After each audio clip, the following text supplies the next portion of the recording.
guys, and welcome back to my channel. So today I have Dan with me and little Zoe and Fire. Bowser is behind the camera next to the fire. And today we're back with more. Honestly, it's the never-ending saga. I feel like this is something that just has taken so many twists and turns. And if you've been following our adoption journey since the beginning, which started in March, you know that it's literally been like one thing after the other. Like, oh, we're adopting from here, we're adopting from there. No, we're not. No, we're adopting from here. What were you gonna say? Yeah, no, I was just thinking about it. It's been a while. It's been a while. And it's been a crazy journey of like one thing to the next thing, to the next thing, to the next thing. And today we're making an announcement for news that I never thought we would be making. Because from the beginning, Dan and I both were like, this is the last thing we want to do. We don't want to go down this path. And it turns out that we were not as informed as we thought we were on this topic. And God has really changed our heart through the process of just everything we've gone through. We really feel like this journey has been like very purposeful. There was a reason we needed to go on this journey to arrive at the place that we're at right now, and I really think that this is what's going to happen next. So should I just spit it out already? And this is probably going to be like final answer. This is probably going to be the final answer. Yeah. So I think, okay, should we just spit it out? Spit it Oh, out. I hate making announcements because it always feels so awkward to say it. The announcement, if it's not already in the title, Most of you have already guessed. yeah, I've probably already guessed, is Dan and I have decided to become foster parents. So yeah. So backing up, or in that statement, we still want to adopt. For us, the personal goal would be to adopt out of the foster care system. But I have so many thoughts around foster care now that we've been doing research and learning so much over the last like 2.5-ish weeks, maybe going on 3 weeks. It's been a very eventful few weeks. So he's in this video because we just felt like this was a big announcement we wanted to make, and I don't want to talk over you the whole Plus, time. I will be the other parent. Yeah, plus you will be the other parent. But I don't want to talk over you the whole time. I feel paranoid. Like, you guys know I can just get going and then I'm like, Dan? And I don't want you to feel like, why am I You're here? not talking over me. Okay. No, go ahead. Okay, so where do I begin? Okay, well, I guess I could begin with the last video, which is that if you saw the last video, our previous move, our previous decision was to do domestic adoption, which means local adoption here within the States. And I explained all of our reasoning for how we came to that conclusion. So if you want to watch that video, I'll link that down below. But it was quite a like overwhelming feeling going from being positive. We thought our whole marriage, like we're going to adopt internationally one day, because of this idea that we had around really like who was in need, who orphans were. We've watched hours and hours and hours of content. We've had a few pretty in-depth conversations with some people in real life about what this is going to look like. And side note, before I backtrack onto all of that, because I do want to explain and tell you guys some of these stories, we actually are going to our very first like foster care meeting next week. We're going to meet with the agency that we're pretty sure we're going to use. And I feel like my thoughts are flying all over the place because I really want to give you guys all of the correct information and answer all these questions, because when we first thought, hey, maybe we're going to go down the foster care path, which, like I said, I will back up and explain how that happened. I literally was like, so what does that mean? Like when people would say agency, I'm like, I'm confused. Do you have to hire an agency? It's like, oh, if you want it easier, you hire an agency. And if you want it cheap and free but hard, you go through the government. Like I didn't understand. And we've just learned so much just about that over the last 3 weeks through all of these conversations and videos and all of that. So backing up, I want to explain to you guys how we ended up kind of shifting gears and going down this path. Burping, cute. So once we made this decision, okay, we're going to look here in the States. That's what we're going to do. We actually contacted a couple of different agencies here within the US, and we had a phone call with one agency in particular the woman was so nice. We on the phone with her for like an hour and a half, and she just explained everything and how it works and the process and the pricing and all of that. And when I remember I actually had to leave to a meeting, so it was just me at the end of the phone call because I didn't want to hang up yet. And when I got off the phone, I remember being like, oh my gosh, like this is potentially going to end up being more money than international adoption. And it was kind of disheartening to say the least. Like you were literally looking at anywhere from $30,000 to $60,000 depending on the color. That is actually true, but not true for the agency we were looking at. That's something that we've learned also through looking all of this that you're right, but what she had said on the phone isn't typical of all agencies. Right. There can be different pricing within the adoption world based on skin color, which is so strange to me, obviously. And my immediate reaction is to say that's really messed up, but I don't understand like what that even means. Like I'm still very confused. I've heard that multiple times and I'm like, what does that even mean? Like very bizarre, but that agency didn't do that. But yeah, we were like $30,000 to $60,000. Oh, depending on where the mom lives, depending on the mom's health conditions, just so many things. If the mom had a cell phone, like weird things like that. Oh, we want our moms to have cell phones, so sometimes you may have to pay for their cell phone bill. So there were all these things. And then finding out the payment plan, it turned out that the way it worked is, you did all your paperwork and stuff like that, turned it all in. Once you were approved, you could be matched with a mom literally as soon as like days later. It could be 6 months, but it could be days. And we heard multiple stories, including the woman I was on the phone with, saying she was matched with a family 3 weeks after submitting her paperwork.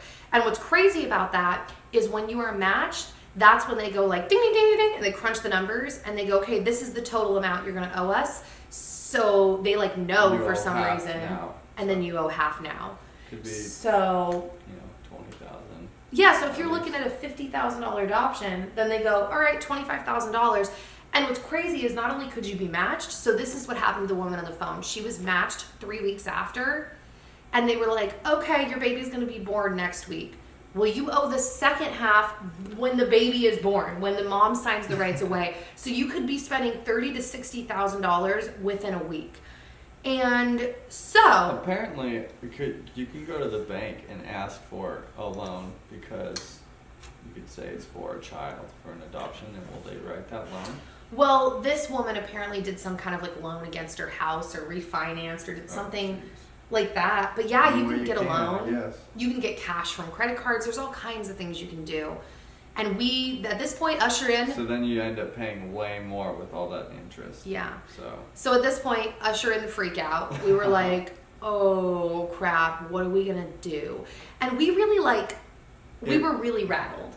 Yeah, it feels weird. It's like, wait, I thought like I'm the one doing like the deed here, but I also have to pay? Yes. And like don't have a problem with that, but it's so much money. It's so much. So. But what he said is kind of what's going to come into play in foster care. Not just the money, but what he said about doing a good deed, supposedly. That's going to come back into play. So I don't want anyone to like jump and be like, doing a good deed? Like, we'll circle back to that. Mm-hmm.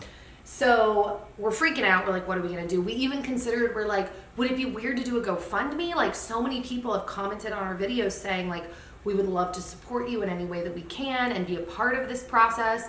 But we just sat with that and we were like, yeah, it doesn't feel great. And we did a lot of different things to try to figure out if this could work. And I was at Bible study that week, or maybe it was at church. Either way, because it's this person that goes to our church. I was talking to my friend and I told her about all of this and I was like, I don't know what we're gonna do. And she goes, hey, side note, do you want to go bowling tonight? I have some friends that are in town. And speaking of which, I really want you to meet my one friend in particular. I think you guys are going to have so much in common, and I think you're going to be obsessed with her. She's like no one you've ever met. And I was like, yeah, cool, we'll go. So we went bowling at Pinewood Social here in Nashville. And first off, spoiler alert, Meredith was totally right. This girl was like no one I've ever met. Like when she was just talking, I literally was like, who the heck are you? And basically, What? I was like, who are you? Basically, the conversation became all about foster care. So this girl is a couple years younger than us, I believe. I think she's late 20s or like 30. I'm 31, he's 32. And she's... I keep forgetting I'm 32. I know, right? It's just one trip. Mm. She's married now, but earlier on in her 20s, she had actually done foster care as a single woman. And the way that she did foster care was she opened up her home to teenage girls specifically. I have a hair on my lip. And with her social worker, they decided that she would be a good fit for teenage girls because they felt like a lot of teenage girls in the foster system are not looking for a replacement parent necessarily, or maybe they have a lot of heartbreak and they have trust issues, and it's maybe better for them to not be in a home with a man and a woman, but just a woman that's kind of closer to their age. So she was telling me all of her stories and what a beautiful experience it was. And I don't know if you were talking, you're just yawning. And she had 3 different girls that kind of came through her home. Right now. Yeah. Oh, Snowy side outside, note. by the way. That's why I'm in here. Yes. The windows are open.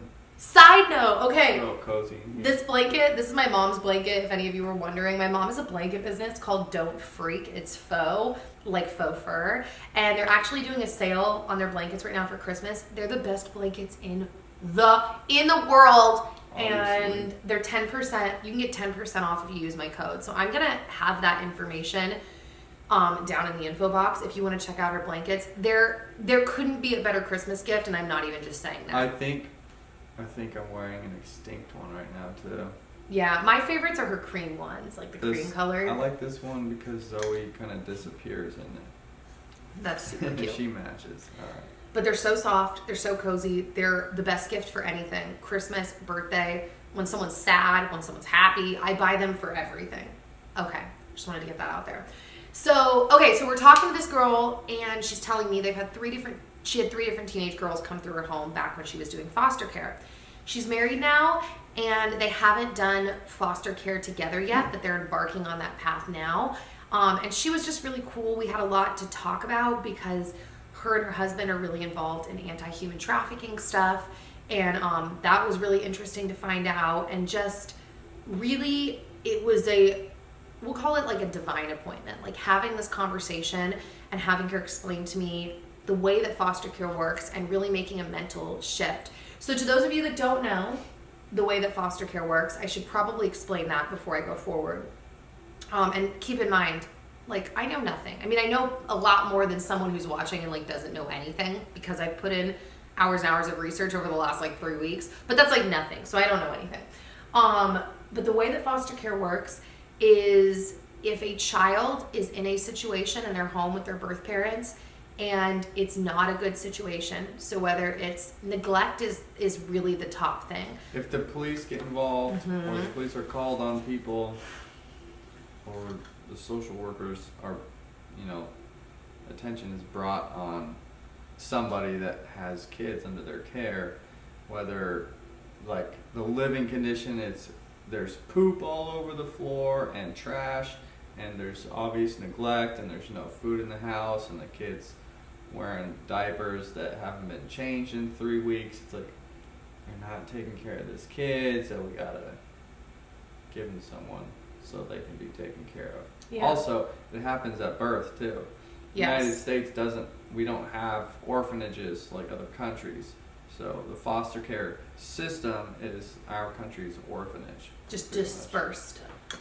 So that Yes. kids aren't like a billion kids in one building. They get put in family situations. Like Annie. Yeah, like Annie. And in theory, that's actually a really good point. Did we used to have orphanages in the States? Now you make me want to research. Where does Annie even happen? In the States. It does? Because they're singing about Hoover towns and stuff during the Well, Depression. yeah, I would imagine. That's foster interesting. care isn't like a super old program. Yeah, But that's it's- interesting. Yeah, so Anyways. he's right though. Foster care is the US's orphanage system, except you don't have to be an orphan to be in foster care. You could just be in a situation where there's a lot of neglect happening. And there's a lot of fights about foster care, Or side note, abuse. or abuse.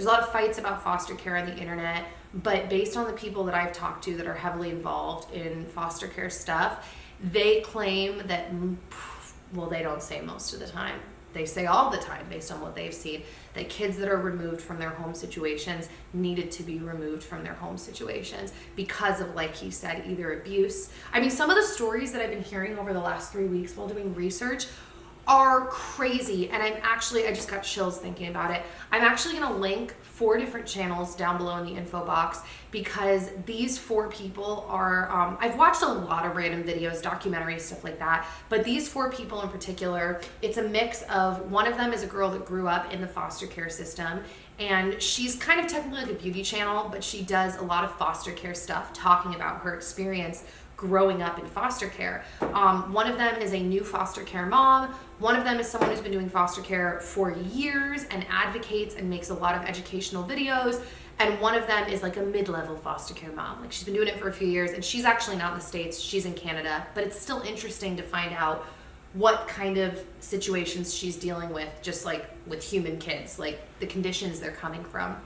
But some of these stories we've heard are freaking crazy. Fast forward 1 minute if you don't want to hear my little synopsis, by the way. But things like babies being found with maggots in their diapers. My friend was telling me about that one. Things like kids being placed in new homes, and the first question they ask their foster parents is, how hard do you hit?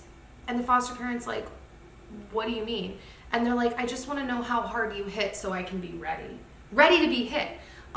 Things like the foster parent taking the kids out to go grocery shopping and asking them, what kind of food do you like? And they're like, bacon. And they're like, okay, what else? And they're like, just bacon. And then they find out that all this kid ate, breakfast, lunch, and dinner every single day, was bacon, because the mom was spending all of her money on drugs and using their food stamps, or the food stamps, to just purchase bacon, and she would just fry it all up and then throw a big plate in the fridge, and it was like, all right, you're just having bacon. I guess that's like the least bad of the lineup, but it's like not what I picture, not what a child should be growing up in. A mom using drugs, feeding them that. What were you gonna say? Not only that, but like, there's way more kids in the foster care system than there are parents in the foster care system. So we need more parents in the foster care system, but we need more good parents, because it seems like more than half of them are pieces of shit. They abuse the kids as well. Like, I mean, you have more stories than you could find on the internet, but yeah, and I just if you're offended by that, then you're probably one of those pieces of shit I'm talking about. But if you're not offended by it, then good for you. I mean, that's just based on what we have been finding and hearing. So I had that conversation with this girl. It just so happens, talk about irony, talk about God. Oh my gosh. One of my childhood best friends, I've known her most of my life, her mom has been heavily involved in foster care for the last like 8 years. And she has 2 foster kids. And basically she runs an organization now that is based in California, but then I'm trying to be bringing it nationwide, that helps kids that are aging out of the foster care system. So what will happen is there are scenarios where kids they have to stay in foster care because their parents they never clean up their act. They're never able to get their kids back, because that's something that happens within foster care, is when these kids are taken away, their parents are given action plans, things that they have to do. And if they complete them, they get their kids back, because that is really the goal of foster care, is to just separate, take the kids, make them safe, help the parents get their act together. And then when the parents prove they can get their act together, then to bring the children back into the family. That is the goal. That is not always possible though, because sometimes the parents, they don't get a job, they are not clean for their drug tests, they're not having a stable living situation, so the kid stays in foster care. Well, if that child is not adopted out of foster care, because after a certain point, the parental rights can be terminated, and if that kid is not adopted, they just bounce around in foster care, or they just grow up in foster care, and then they age out. They're an adult with no adopted family, And that's it. And a lot of times those kids have a hard time kind of making that segue, that transition from, teendom to Can you adulthood. explain how the kids get bounced around in foster care? Well, it depends. Sometimes parents, I think, are just done. Sometimes certain parents are like, I can't do foster care anymore, I'm sorry, and they back out. And then the kids will be taken and placed in another home. Sometimes... And that home could be 3 hours away, so they have to move schools, make new friends. Yes. And then 6 months later it could happen again, and again, and again. Yes, exactly. Sometimes I know one of the girls that I'm going to be linking down below, it was like too many of them. It was her and her 2 brothers, so 3 siblings. So a home, they kept feeling overwhelmed by a certain point. Like, oh my gosh, we can't have these 3 foster kids. And sometimes she was being put in homes where they already had like 3 biological children, 4 biological children, a foster kid, and whatever. So there's all these kids in this home, and then the parent would just kind of like be frazzled and have to say like, we can't house you here anymore. And they would be bounced around. And she actually ended up kind of splitting up from her brothers at a certain point because she figured out, oh my gosh, that's why I'm not staying anywhere long enough, because nobody can handle the 3 of us. So what was the point? What was I saying? So Gina, my friend's mom, who runs this foster care program, we were on the phone with her and she talked to us for like 2 hours, giving us all the information that we needed to really move forward. First off, she explained that, okay, let me back up. We talked about the money situation. Foster care doesn't cost anything. I mean, that's not fully true if you break it down as to how much having a kid costs, but that's just like kid expenses, like food and clothes and all that. But on top of that, the government actually gives you money to help offset that cost. So you're not even paying for all of the kids' expenses out of your pocket. The government is helping to subsidize that, if that's the word. So that was kind of like, whoa, you mean we're not gonna have to put up any cash? So that's kind of crazy. Second off, having this realization, you're gonna be buying an outfit for every single day. The kid will never have a repeat outfit. That's not true, okay? They'll have some repeats.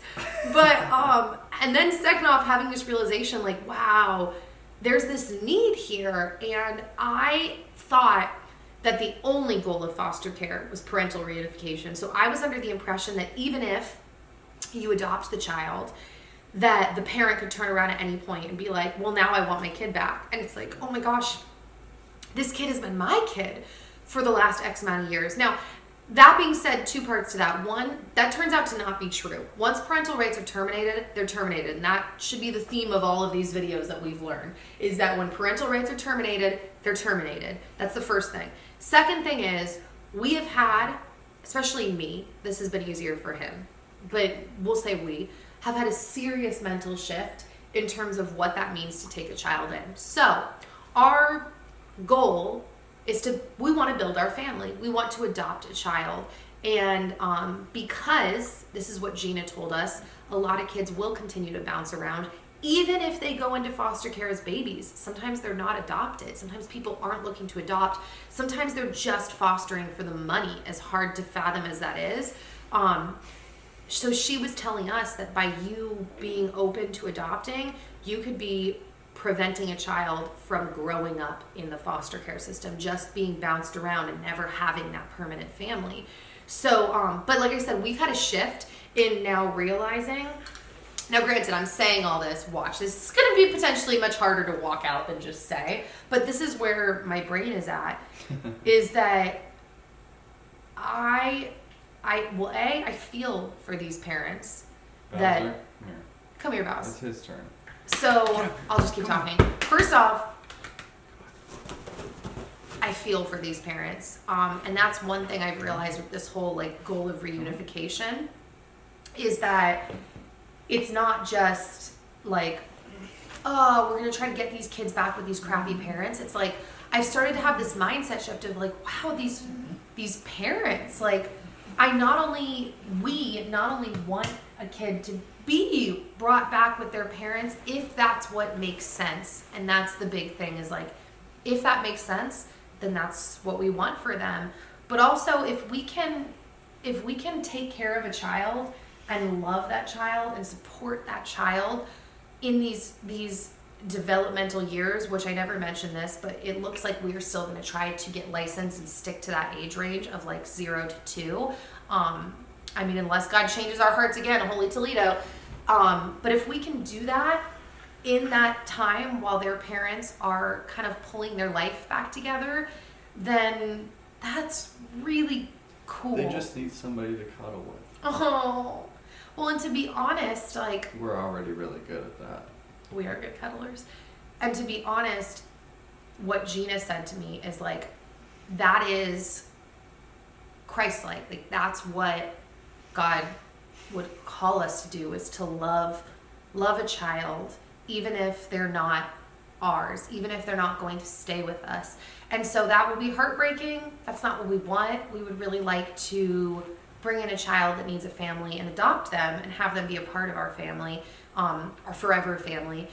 But we're willing to be that family that cares for them in that mid-time. Adopting is the goal, but we're just gonna be there and be available for whatever. Yeah. I think... And they're really not your kid until you've adopted them. So you're just a foster parent. Yeah. So that's kind of the other thing, is like, You can't really lock that in your head. that's going to be like borderline impossible. They're probably, from all the foster moms I'm walking, it's like they're your kid like day one. They get in and you're like, baby! I will say there was like, do I even want to address this? I was going to say there was some drama on my last video about domestic adoption. This may not even make it in the video, but I feel the same way. I want you to hear me that I felt what I said in that last video. Our hearts are, I think, in the right place. So if we're saying things, doing things that are not the right words, the right way to describe things, feel free to tell me, but please tell me nicely. I offended a lot of people in that last video, once again, completely unintentionally, with making comments about special needs and about moms who place their children up for adoption. And But like, it's funny because I remember like before you said certain things, you're like, I'm probably not saying the right words or whatever, but please don't take it, the wrong way. yeah, and then the thoughts that you guys gave me on the proper wording was all really helpful. Like, I'm not someone that's like, everybody just needs to stop being so offended all the time. I mean, part of me does feel that way because we're, as a culture, I think, like, permanently offended. But also, I think that, like, words can hurt people and words have connotations, and I'm open to learning language that makes more sense. So it's the same thing with this. Like, if there are words or things that it's like, not the right words, I'm open. Just like, please be nice about it. Because our hearts, I think, like I said, we just want to help. But, And if you don't want to be nice, then I guess you just don't be nice. it's okay too. Yeah. We're just not going to pay attention to you. Clearly I did, 'Cause though. we don't care. I'm like replying in a video. I'm all, please be nice. Yeah, I'm trying to think if there's any. How about try not being nice to my face? Try that one. Don't not be nice to his face. Oh, okay, so one thing I'll circle back on is the agency thing. We talked about that in the beginning. So to give you insight as to what we're doing, now the actual update, we have a meeting next week with the agency that we think we're going to be working with. So the way that the agency situation works with foster care is a government program, but because the government is so overloaded in general, they actually contract some of that work out to agencies. So these agencies are basically middle people between you and the government, but because the government is paying them, it still costs you nothing. So you're just either working directly with the government or you're working with the agency, which is basically like working through the government. And the cool thing about the agencies is you can really pick like specific places. So we are going in for an interview with a Christian agency. And I'll tell you guys more about that after our meeting and when we're pretty sure we're going into classes with them. But we're meeting with this Christian agency next week to discuss just everything with them and make sure that we're good to go. And then if we're good to go, I feel like there was something else I was going to tell you. My thoughts are flying. But basically, if we're good to go, we start classes in January. And it's 6 classes. and we will document that process as well. Expect an update after every class. That's kind of what we're thinking, because every class is like 4 hours long covering certain topics. So we're kind of like, maybe we'll just do an update of every class so people know like what to expect.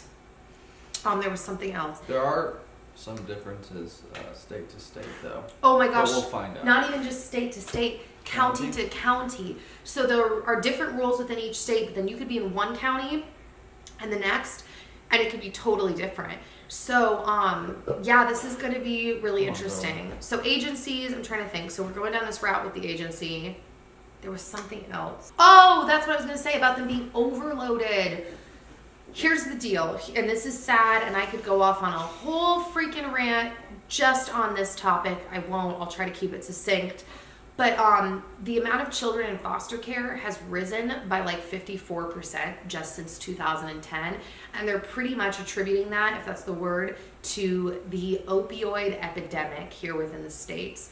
And it's so, that, like I said, that's hard to not go on in and of itself, because opioids are obviously something that are legal and can be prescribed to people. And it's unfortunately ruining and killing people.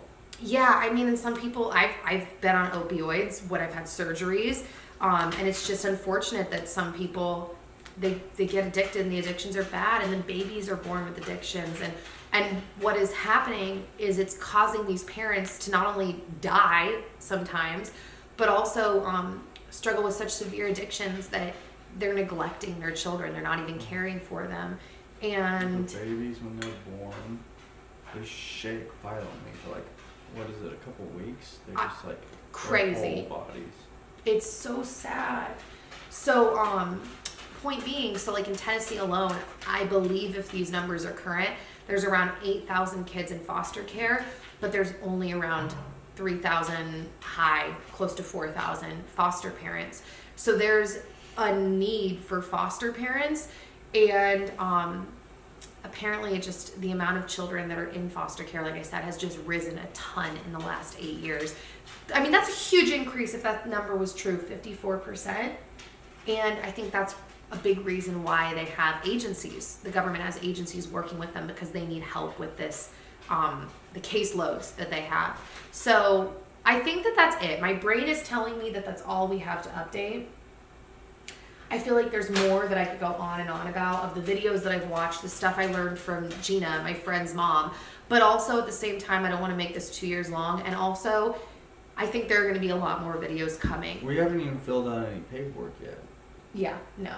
We've just, made the decision and made the appointment to start it. So. Yeah, and we go in next week. I think the reason I felt comfortable saying it, and this has been a struggle too, by the way, like literally we had this conversation this week of like, how much do I share? Like, and I just feel like I was reminded a lot, especially in the last like 2 days, by people. Why did you embark upon this originally? Like, yes, I can get in my head and get embarrassed and be like, what if I'm rejected? Or what if another change of events happens?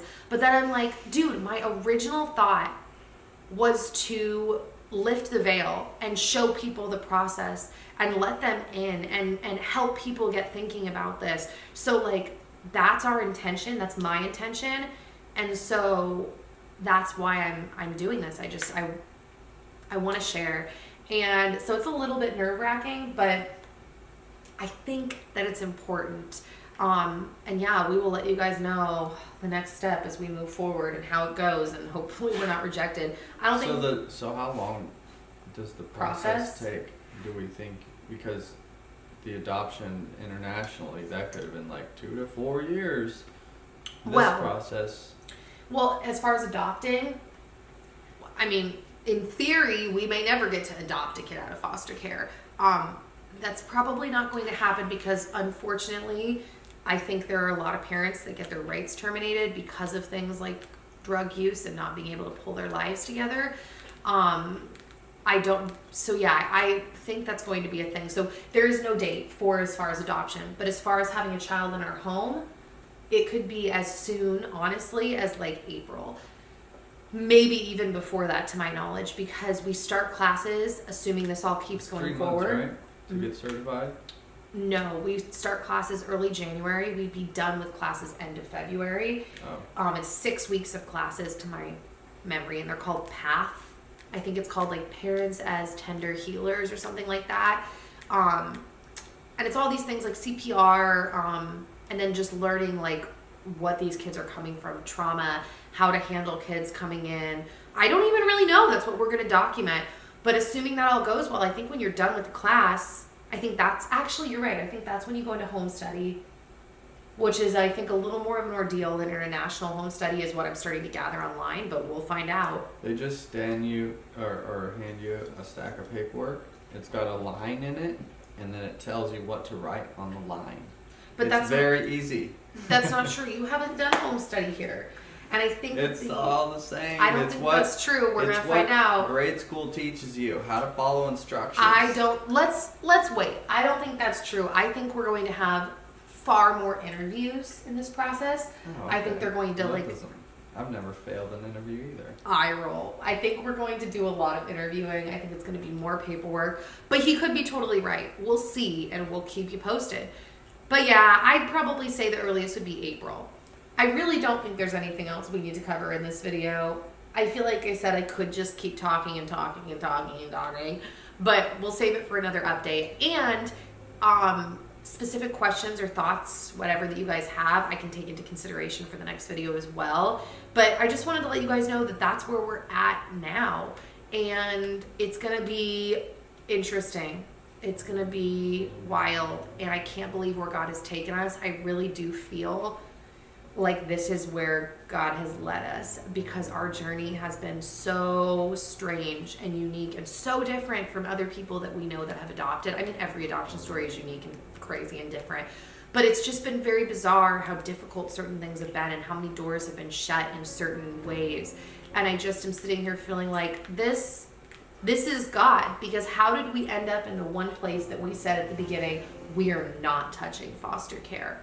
And then it's like God had to show us things, change our hearts, reveal things to us, and make us realize, whoa, maybe this is what we're supposed to do. This is a need that's here.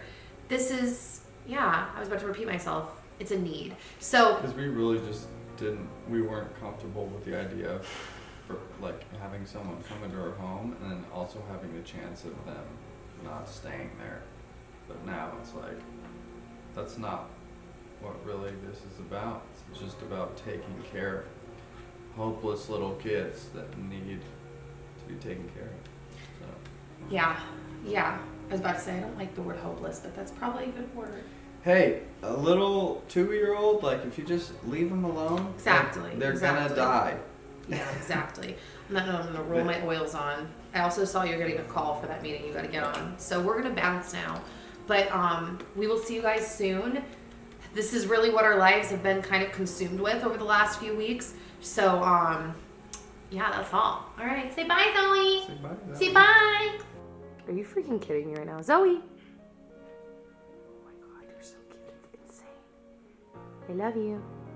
I love you. You gonna love our foster babies? Yes.